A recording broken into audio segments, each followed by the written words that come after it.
चलो अब मैं आप लोगों को बताने जा रहा हूँ कक्षा 10वीं के विज्ञान सब्जेक्ट के असाइनमेंट के प्रश्नों को उत्तर बताने जा रहा हूँ। तो ये आपका जनवरी माह का असाइनमेंट है और ये अंतिम असाइनमेंट है। तो इसमें जितने भी प्रश्न हैं उन सभी प्रश्नों का उत्तर मैं आपको दे दूंगा। और इससे पहले मैं आपको एक चीज़ बताना चाहूँगा कि आप लोगों का मॉडल पेपर आ चुका है और उसका आंसर भी मेरे पास है, ठीक है। तो आंसर के साथ मैं आपको प्रोवाइड करा दूंगा। तो 3 सेट में है। जो लोग अभी तक तैयारी शुरू नहीं किए हैं या फिर जो रुके हुए हैं, ठीक है, तो वो लोग पढ़ना चालू कर दें, क्योंकि आपका जो पेपर है वो मार्च में होना तय है। तो बहुत कम चांस है कि आपका पेपर ऑनलाइन होगा, ठीक है, क्योंकि कोरोना का केस काफ़ी तेज़ी से डाउन होते जा रहा है। तो ये आप संशय में मत रहिए कि आपका पेपर ऑनलाइन होगा, ठीक है। ऑफलाइन होने के अधिकतर चांस हैं। तो आप लोग तैयारी स्टार्ट कर दो। तो मैं आपको मॉडल पेपर दे दूंगा, आप लोग कम से कम उसको पढ़ लेना, ठीक है, क्योंकि वहाँ से बहुत सारे प्रश्न आपको देखने मिलेगा। लगभग 80-90% क्वेश्चन वहीं से आएंगे, ठीक है। और पहले ही मैं आईएमपी प्रश्न का वीडियो बना दिया हूँ। तो वहाँ से भी वही सब प्रश्न है जो मैंने पहले ही बताया, वही सब प्रश्न उसमें भी ऐड है, ठीक है। तो आप आईएमपी प्रश्न के वीडियो को आईएमपी के माध्यम से तैयारी कर सकते हो और इसके माध्यम से भी तैयारी कर सकते हो। चलो शुरू करते हैं। अब देख लेते हैं विज्ञान सब्जेक्ट के असाइनमेंट के प्रश्नों को उत्तर देख लेते हैं। तो पहला प्रश्न क्या है, एथेनॉल को सांद्र सल्फ्यूरिक अम्ल की उपस्थिति में गर्म किया जाता है, ठीक है। तो गर्म किया जाता है, क्यों गर्म किया जाता है, इसका आंसर क्या लिखना है, देखो यहाँ पे एथेनॉल को सांद्र सल्फ्यूरिक अम्ल की उपस्थिति में गर्म किया जाए तो OH और समीपस्थ कार्बन का हाइड्रोजन जुड़कर पानी बनाकर अलग हो जाता है। इस तरह एल्कोहल के निर्जलीकरण से एल्कीन बनता है। अब यहाँ पे देखो, यहाँ पे आपको बताया कि इस प्रकार से होता है, ठीक है। तो ये इसका आंसर है। दूसरा प्रश्न क्या है, दूसरा है इसमें सिरे में इष्ट मिलाया जाए, ठीक है, सिरे में इष्ट मिलाया जाए, इसका आंसर क्या लिखना है आपको।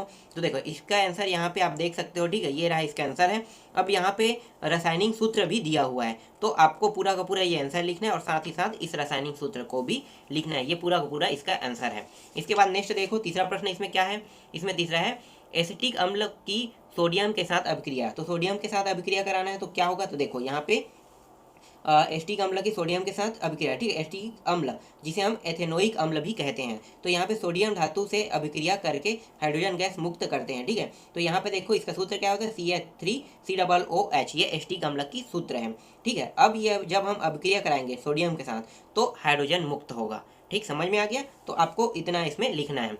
इसके बाद देखो नेक्स्ट प्रश्न क्या है, सुक्रोज को पानी के साथ इन्वर्टेज एंजाइम की उपस्थिति में रखा जाता है तो क्या होता है। तो इसका आंसर मुझे नहीं मिला, फिलहाल जैसे ही मिल जाएगा मैं आपको पोस्ट के माध्यम से दे दूंगा, ठीक है, पोस्ट में लगा दूंगा प्रश्न और इसका उत्तर दोनों में एक साथ ऐड कर दूंगा पोस्ट में, ठीक है। आगे देखो, इसके बाद अगला प्रश्न क्या है, अगला प्रश्न है एस्टिक अम्ल के निर्माण की शीघ्र सिरका विधि द्वारा चित्र सहित लिखिए। तो इसको आपको चित्र सहित लिखना है, ठीक है। तो यहाँ पे आप देख सकते हो ये पूरा का पूरा आंसर आपको लिखना है।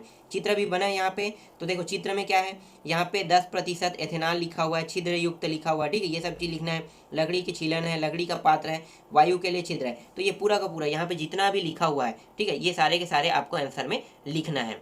इसके बाद देखो नेक्स्ट प्रश्न क्या है, गोली दर्पण से संबंधित, ठीक है। तो यहाँ पे जो जो टॉपिक दिया हुआ है उन सभी टॉपिकों को लेना है। तो क्या क्या टॉपिक है, देखो यहाँ पे वक्रता केंद्र है, वक्रता त्रिज्या है, ध्रुव है और द्वारक है। तो इन सब के बारे में आपको लिखना है। तो मैं आपको दिखा देता हूँ इसका आंसर, ठीक है। देखो यहाँ पे वक्रता केंद्र क्या होता है, गोली दर्पण जिस खोखले गोले का भाग होता है उस गोले के केंद्र को वक्रता केंद्र कहते हैं। इसे संकेत C द्वारा निरूपित करते हैं। इसके बाद वक्रता त्रिज्या देख लो, वक्रता त्रिज्या क्या होता है, उस गोले की त्रिज्या को वक्रता त्रिज्या कहते हैं किसको, जो दर्पण जिस खोखले गोले का भाग होता है, अर्थात दर्पण के ध्रुव से वक्रता केंद्र तक की दूरी को वक्रता त्रिज्या कहते हैं। ये इसका आंसर है।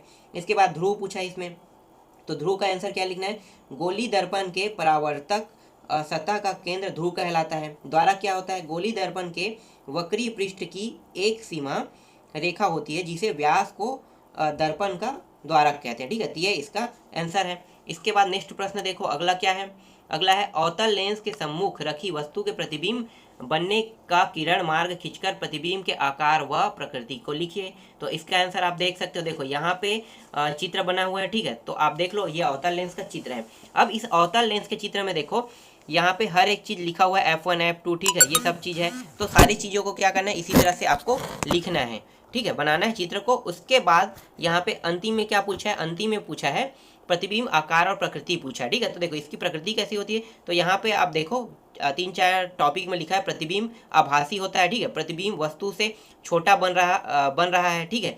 इसके बाद है सीधा बनता है, ध्रुव और फोकस के बीच में बनता है। तो ये टॉपिक आपको लिखना है इस प्रश्न में। इसके बाद देख लेते हैं पांचवा प्रश्न, देखते हैं। पांचवा प्रश्न में क्या है, 10 सेंटीमीटर फोकस दूरी वाले अवतल दर्पण के ध्रुव से 15 सेंटीमीटर दूरी पर वस्तु स्थित है, तो इस दर्पण द्वारा बनने वाले प्रतिबिंब की प्रकृति, आकार, स्थिति तथा आवर्धन ज्ञात कीजिए। तो इसका आंसर आप देख सकते हो, ठीक है। तो इसका आंसर देखो यहाँ पे दिया है अवतल दर्पण, ठीक है। अवतल दर्पण की फोकस दूरी भी दिया हुआ है, कितना दिया हुआ है, 10 सेंटीमीटर। तो फोकस दूरी को हम किससे दर्शाते हैं, माइनस से, ठीक है। तो ये हो गया -10 सेंटीमीटर हो गया। फिर वस्तु की दूरी है, ये भी क्या है, माइनस में है, क्योंकि ये अवतल लेंस है इसीलिए माइनस में, ठीक है। और उत्तल लेंस होता है तो क्या करते, प्लस में लिखते, याद रखना इस बात को। अवतल लेंस में माइनस में होता है और उत्तल लेंस में हमेशा प्लस में होता है ये। तो वस्तु की दूरी भी क्या होगा, माइनस में होगा।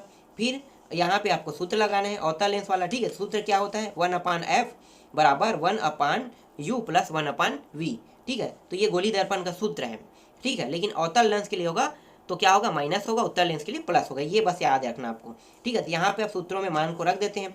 तो 1/f का देखो -10 है, फिर यहाँ पे -15 है और ये टाव है, ठीक है। तो जैसे ही हम आगे हल करते जाते हैं तो टाव का मान आ जाता है -30 आ जाता है।